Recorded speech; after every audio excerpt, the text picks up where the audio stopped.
ಮತ್ತು ಹುಟ್ಟು ದಡ್ಡತನ ಅಂತ ಹೇಳ್ಬೋದು. ಅವರಾಗಲಿ ಅವ್ರ ಸಂಗಡಿಗರಾಗಲಿ ಮಾಡಿರೋಂಥ ಕೆಲಸ. ಯಾರೇ ಆದರೂ ಇದನ್ನ ಖಂಡಿಸ್ತಾರೆ. ಒಂದು ಮನುಷ್ಯನ ಪ್ರಾಣ ತೆಗೆಯೋದು ಒಳ್ಳೆಯ ಕೆಲಸ ಅಲ್ಲ. ಸಿನಿಮಾ ಹೀರೋನ ಬರೀ ಸಿನಿಮಾದಲ್ಲೇ ಇಟ್ಕೊಳ್ಬೇಕಷ್ಟೇ. ಸುಭಾಷ್ ಚಂದ್ರ ಬೋಸ್ ಮಹಾತ್ಮ ಗಾಂಧಿ ಲೆವೆಲ್ಗೆ ಬೆಳಿಲಿಲ್ಲ ಅಂದರು. ಅವರು being educated and being a celebrity, ಈ ಶುಡ್ ನೋ ಎವ್ರಿಥಿಂಗ್. ಪ್ರಪಂಚದಲ್ಲಿ ನಮ್ಮ 5 ಬೇರ್ಲೇ ಕರೆಕ್ಟ್ ಆಗಿಲ್ಲ. ಸೊ 5 ಜನ ಈ ಥರ ಇರ್ತಾರೆ. ಕೆಟ್ಟದನ್ನು ಬಿಟ್ಟು ಬರೀ ಒಳ್ಳೆಯದನ್ನು ತಗೊಳ್ಳಿ. It's up to police, they have evidence. ಇವಾಗ ದರ್ಶನ್ ಸರ್ ಅವರ ಮೇಲೆ ಬಂದಿರೋ ಅಭಿಪ್ರಾಯದ ಬಗ್ಗೆ ನೀವೇನು ಹೇಳ್ತೀರಾ? ಈಗ ಬಂದಿರೋ ಅಭಿಪ್ರಾಯ, ಅವ್ರು ಯಾವುದೋ ಕ್ರೈಮ್ ಮಾಡಿದ್ದಾರೆ. ಸೊ ಅದರಿಂದ ಅವ್ರದ್ದು ಇಮೇಜ್ ಆಗಲಿ ಇನ್ನೊಂದಾಗಲಿ ಎಲ್ಲ ಸ್ಪಾಯ್ಲ್ ಆಗಿದೆ. But as A youth icon ಅವರು ಈಗಿನ ಯುವಕರಿಗೆ ಒಂದು ಸಂದೇಶ ಕೊಡುವಂಥ ಕೆಲಸ ಮಾಡಬೇಕಾಗಿತ್ತು. ಆದರೆ ದುಡುಕ್ತನ ಪಟ್ಟು ಯಾವುದೇ ರೀತಿ ಯೋಚನೆ ಮಾಡ್ದಿರ ಒಂದು ಪ್ರಾಣ ತೆಗೆಯೋದಾಗಲಿ ಇಲ್ಲ ಕ್ರಿಮಿನಲ್ ಆ್ಯಕ್ಟಿವಿಟೀಸ್ ಆಗಲಿ ಮಾಡಿರೋದು ತುಂಬ ತಪ್ಪು. ಸೊ ಅದರಿಂದ ಇವತ್ತಿನ ಯೂತು ಮತ್ತು ಇವತ್ತಿನ ಜನಗಳು ಯಾರನ್ನ ಇರ್ಬೋದು, ಒಂದು ಒಳ್ಳೆ ಯಾವುದಾನ ಒಂದು ಕೆಲಸ, ಕ್ರಿಮಿನಲ್ ಆ್ಯಕ್ಟಿವಿಟೀಸ್ ಆಗಲಿ ಇನ್ನೊಂದಾಗಲಿ ಯಾವುದರಲ್ಲೂ ತೊಡಸ್ಕೊಳಕ್ಕೆ ಹೋಗಬಾರ್ದು. ತುಂಬ ಎಚ್ಚರಿಕೆಯಿಂದ ಯಾವುದೇ ರೀತಿ ಯಾರಿಗೂ ತೊಂದರೆ ಆಗದಿರೋಂಥ ಜೀವನ ನಡೆಸ್ಕೊಂಡು ಹೋಗೋಕ್ಕೆ ನೋಡಬೇಕು. ಮತ್ತು ಇವ್ರು ಮಾಡಿರೋಂಥ ಕೆಲಸ ಯಾವ ಥರ ಇದೆ ಅಂದರೆ ತುಂಬ ಒಂಥರ ದಡ್ಡತನ ಅಂತ ಹೇಳ್ಬೋದು. ಯಾರಿಗೂ ಬುದ್ಧಿವಂತರಿಗೆ ಸಂದೇಶ ಕೊಡೋವಂಥ ಇದು ಯಾವುದೂ ಇಲ್ಲ ಇದರಲ್ಲಿ. ಮತ್ತು ಹುಟ್ಟು ದಡ್ಡತನ ಅಂತ ಹೇಳ್ಬೋದು. ಅವರಾಗಲಿ ಅವ್ರ ಸಂಗಡಿಗರಾಗಲಿ ಮಾಡಿರೋಂಥ ಕೆಲಸ. ಸೊ ಇದು ನಾವು ಖಂಡಿಸ್ತೇವೆ. ಯಾರೇ ಆದರೂ ಇದನ್ನ ಖಂಡಿಸ್ತಾರೆ. ಒಂದು ಮನುಷ್ಯನ ಪ್ರಾಣ ತೆಗೆಯೋದು ಒಳ್ಳೆಯ ಕೆಲಸ ಅಲ್ಲ. ಸೊ ಅದರಿಂದ ಈ ಮುಂದಿನ ದಿನಗಳಲ್ಲಿ ಯೂತ್ಸು ಸಿನಿಮಾ ಹೀರೋನ ಬರೀ ಸಿನಿಮಾದಲ್ಲೇ ಇಟ್ಕೊಳ್ಬೇಕಷ್ಟೇ. ಅದನ್ನು ಆಚೆ ನಿಜ ಜೀವನದಲ್ಲಿ ಇದೇ ಥರ ನಡೆಯುತ್ತೆ ಅಂತ ಯಾರೂ ಅಂದ್ಕೊಳ್ಬಾರ್ದು. ಸಿನಿಮಾ ಅನ್ನೋದು ಸಿನಿಮಾಗಷ್ಟೇ. ಮತ್ತು ಆಚೆ ಇರೋವಂಥ ಪರ್ಸ್ನಲ್ ಲೈಫ್ ಬೇರೆ, on screen of screen. So ಇದನ್ನು ಅವರು ತಿಳ್ಕೊಂಡು ಮುಂದಕ್ಕೆ ನಡಿಬೇಕು ಅಂತ. ಯಾಕಂದರೆ ಸುಮಾರು ಹುಚ್ಚ ಅಭಿಮಾನಿಗಳನ್ನೂ ನಾನು ನೋಡಿದೆ.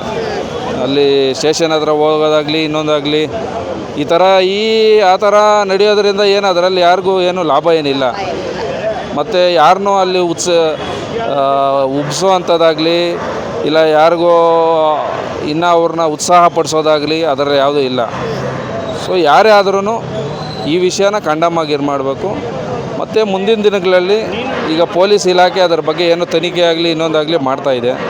ಮುಂದಿನ ದಿನಗಳಲ್ಲಿ ಏನು ನಮ್ಮ ನ್ಯಾಯಾಂಗ ಇದೆ, ಸೊ ನ್ಯಾಯಾಂಗ ಪೊಲೀಸರಾಗಿರ್ಬೋದು, ಮುಂದೆ ಅದಾದಮೇಲೆ ಮ್ಯಾಜಿಸ್ಟ್ರೇಟ್ ಜಡ್ಜ್ ಆಗಿರ್ಬೋದು, ನಮ್ಮ ಅಂಡರ್ ಕಾನ್ಸ್ಟಿಟ್ಯೂಷನ್ ವಾಟ್ ಎವರ್ ಕೆಲಸ ಇದೆ, ಸೊ ಅದರ ಪ್ರಕಾರ ಅವ್ರು ನಡ್ಸ್ಕೊಂಡು ಹೋಗ್ತಾರೆ. ಇವಾಗ ಏನಾಗಿದೆ ಅಂದರೆ 144 ಸೆಕ್ಷನ್ ಕೂಡ ಅನ್ನಪೂರ್ಣೇಶ್ವರಿ ಪೊಲೀಸ್ ಸ್ಟೇಷನ್ ಮುಂದೆ ಜಾರಿ ಮಾಡಿರುವಂಥದ್ದು. ಹಾಗೆ ಶಾಮಿಯಾನಗಳನ್ನ ಯಾರು ಕೂಡ ದೃಶ್ಯಗಳನ್ನ ನೋಡಬಾರ್ದು ಅಂತ ಶಾಮಿಯಾನಗಳನ್ನ ಅಳವಡಿಸಿರುವಂಥದ್ದು ಅವಶ್ಯಕತೆ ಇತ್ತಾ ಇದೆಲ್ಲ ನೋಡಿ. ಅದು ಅವರವರು ಇದಕ್ಕೆ ಬಿಟ್ಟಿದ್ದು. ಈಗ ಏನೇ ಇದೆಯೋ ಅವ್ರ ಶಾಮಿಯಾನ ಆಗಿರ್ಬೋದು ಇನ್ನೊಂದಾಗಿರ್ಬೋದು, ಅದು ಪೊಲೀಸ್ ಇಲಾಖೆಗೆ ಬಿಟ್ಟಿದ್ದು.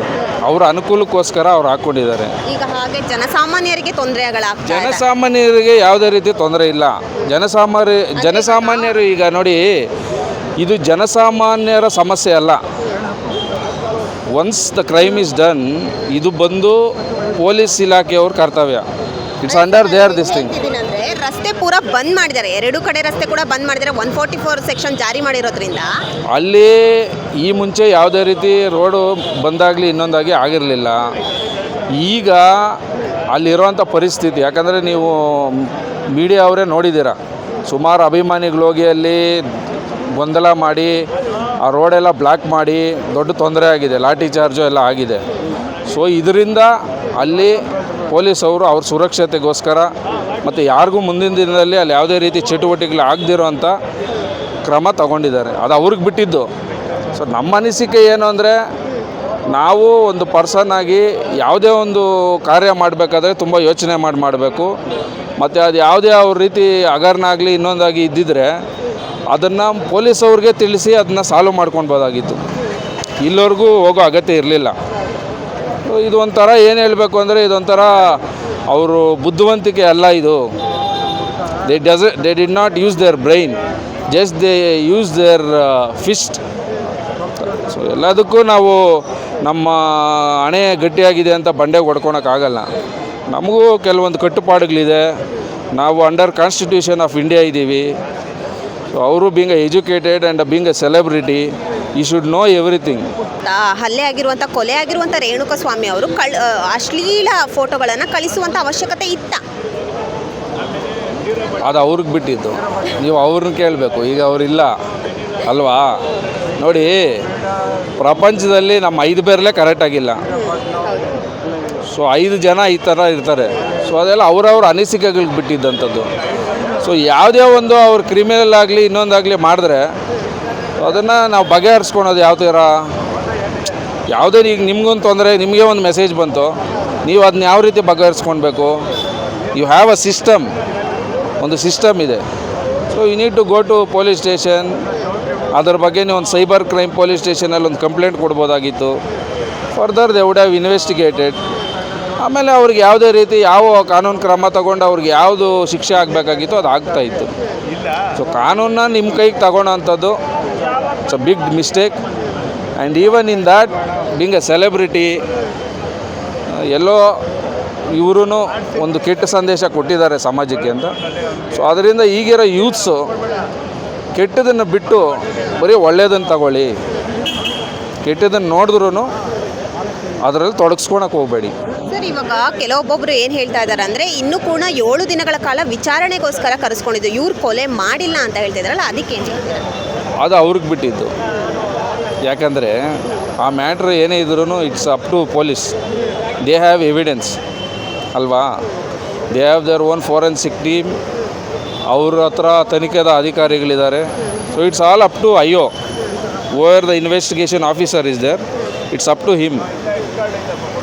ಆಮೇಲೆ ನ್ಯಾಯಾಧೀಶರು ಇದ್ದಾರೆ, ಅವ್ರಿಗೇನು ಇದೆಯೋ ನೆಕ್ಸ್ಟ್ ಫರ್ದರ್ ಆರ್ಡ್ರ್ ಕೊಡ್ತಾರೆ ಏನು ಮಾಡಬೇಕು ಅಂತ.